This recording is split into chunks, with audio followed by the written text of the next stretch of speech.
let alone multiple billions of dollars shoveled out of Russia without the Russian government being in on it and saying okay.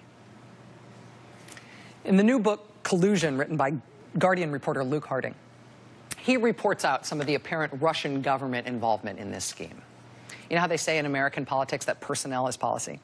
In Russian politics, personnel is policy, it's also money, it's also often criminal connections.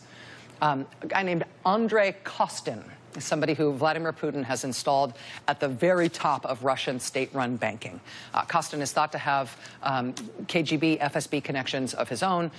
Putin put him in charge of a state-run bank in Russia called VEB. VEB Bank is now famous in our own country for having sent their chief executive to meet with Jared Kushner during the transition. What was that about? But Andrei Kostin, at one point, he had been installed by Putin as the head of VEB. Putin later installed him as the head of VTB, which is another Russian state-run bank with very close ties to Russian intelligence. When it came time for Deutsche Bank to staff up its office in Moscow, one of the people they installed in that office was Andrei Kostin's son, also handily named Andrei Kostin. Soon, as documented by Luke Harding in Collusion, the spigot turned on in that Moscow office of Deutsche Bank. Billions of dollars in illicit Russian money started getting flowed through that office, started getting spirited out of Russia through that Deutsche Bank Moscow office and this multi-billion-dollar criminal scheme they were operating. Deutsche Bank ran that scheme out of their Moscow office, using their offices in the West as well. But that whole thing happened. They did that because they could, thanks apparently to their connections to the Russian government and Russian intelligence services close to Putin. Right? They did it because they could. But Deutsche Bank also did it because they got paid, right? Because they got a cut. You're moving multiple billions of illicit dollars? Yeah, you're taking a cut. That Moscow office of Deutsche Bank, according to Luke Harding, started clearing profits of $500 million to $1 billion a year. In profit, that one office. Thanks in large part to that office's very friendly relationship with VTB, the state-run Russian bank linked to the intelligence services, which happened to be run by Andrei Kostin's dad.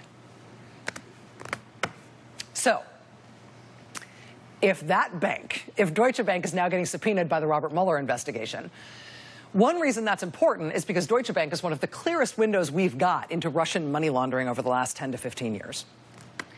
But you know what? It's interesting to know that Mueller is looking into that. But it's not like this hasn't been investigated before. It's not like he's about to uncover this scheme. Part of the reason we all know about this scheme, and I can talk about it on TV, is because Deutsche Bank and its money laundering scheme got busted a few years ago.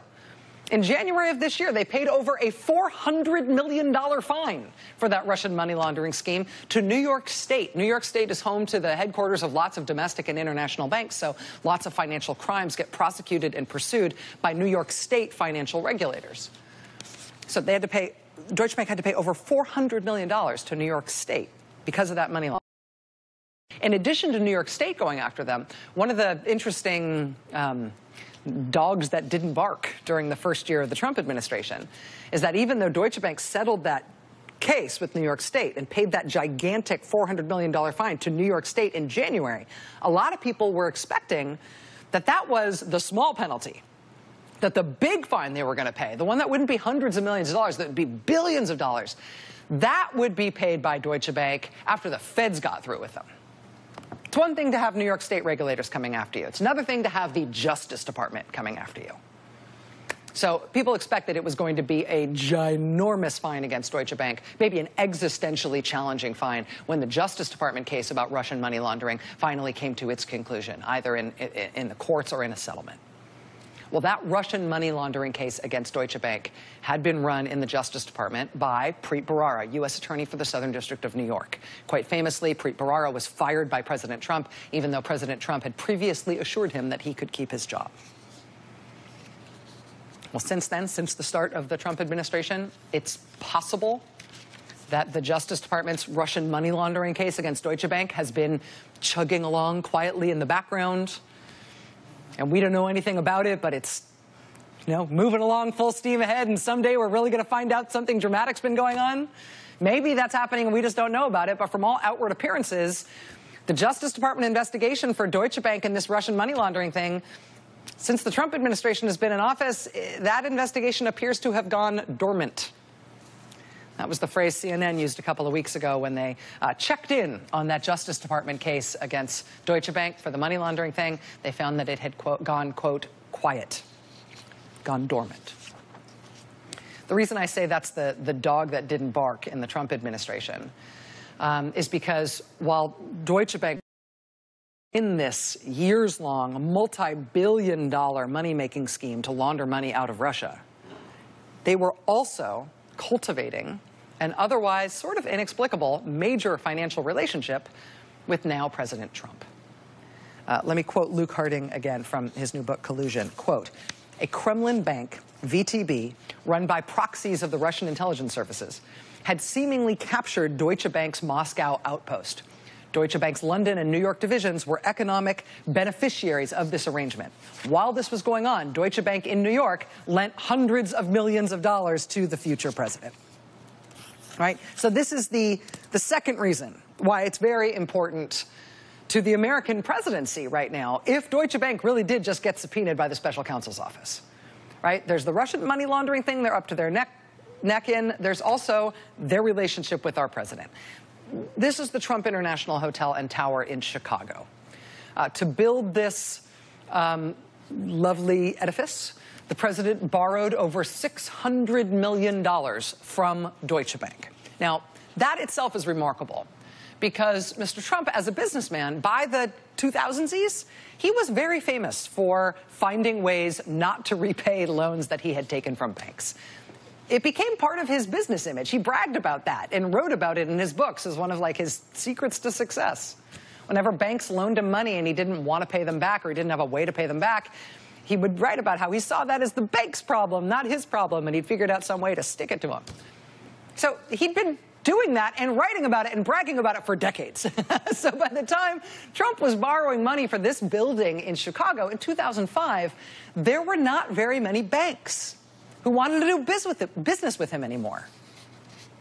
But Deutsche Bank, for some reason, they were happy to. They loaned him the money. By 2008, he had already started defaulting on his obligations to repay that loan. So Deutsche Bank came after him for a $40 million payment that he was supposed to make on that loan. He responded instead by turning around and suing Deutsche Bank. He said, no, I'm not going to pay you the $40 million I owe you. Instead, you need to pay me $3 billion. Because you caused the financial crash. That was insane. It was that kind of thing that had resulted in all of the other major banks who deal in major real estate loans deciding they would never again do business with the Trump Organization or Donald Trump. But for some reason, in 2008, after Trump said he couldn't pay Deutsche Bank back what he owed them, and then he filed this insane lawsuit against them and tried to get out of ever paying them that money, for some reason, after he pulled that in 2008, Deutsche Bank didn't decide to cut him off. Deutsche Bank decided to give him a ton more money. They decided to double down and triple down. They started doing tons more business with him. And nobody quite knows why. And nobody quite believes that they have seen a complete or accurate statement of the president's financial situation. But as best as we can tell, from around the time that he became president, Deutsche Bank holds the lion's share of the hundreds of millions of dollars that the president has in outstanding debt. That's Deutsche Bank on the far right side of your screen there. The money that they've loaned him, that he has outstanding in terms of loans with them, include that loan that they kept going on that building in Chicago, even after he defaulted and sued them over it. It includes loans for his golf course at Doral. It includes $170 million he took as a loan from them for his hotel in D.C. I mean, compared to other major real estate lenders, Deutsche Bank has been inexplicably generous